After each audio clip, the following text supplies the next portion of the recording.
So normally in a slip knot, we're going to put our tail behind our hand. However, in this, we want to make sure our tail goes in front of our hand. So to do that, take your piece of yarn and stick it right in between your fingers, just like so.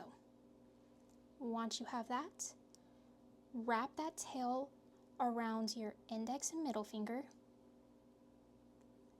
all the way to the front until you make an X.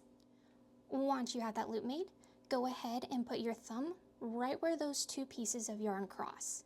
With that made, go ahead and flip your hand over and just grab that loop and pull your fingers through. So we're just bringing that loop that we just made to the front of our hand. Now go ahead and grab your 5mm crochet hook and stick it into the loop. Now with this, make sure that your hook is pointed downward, and you'll see why in a second. So with your hook inserted and it pointing downward, flip your hand back over to the back.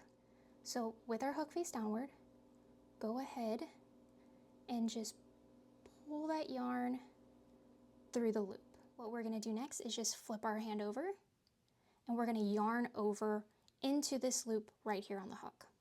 So to do that, we're just going to go and put our crochet hook under piece of yarn, turn downward, and pull through. We can go ahead and reposition our fingers and thumb. So before we were just holding on to the tail and this side, but now what we're going to do is we're going to hold on to the entire loop as well as that yarn tail. Now the key point in this is you want to make sure that you keep that tail here on the left side. You don't want it to ever be on the right side of your loop. Let's go ahead and let's do our first stitch into the loop. Now what we do is we just take our crochet hook. I like to hold on to it right here just because, as you can see, it kind of slips and slides.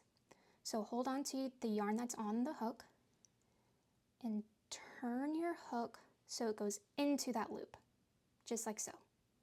Now we have the yarn that was on the hook plus the loop that we just went into and the yarn tail. What we're going to do is we're going to yarn over and pull through, and now we have made a loop that goes directly into the circle. We're going to yarn over again and pull through both loops to make that stitch. And this is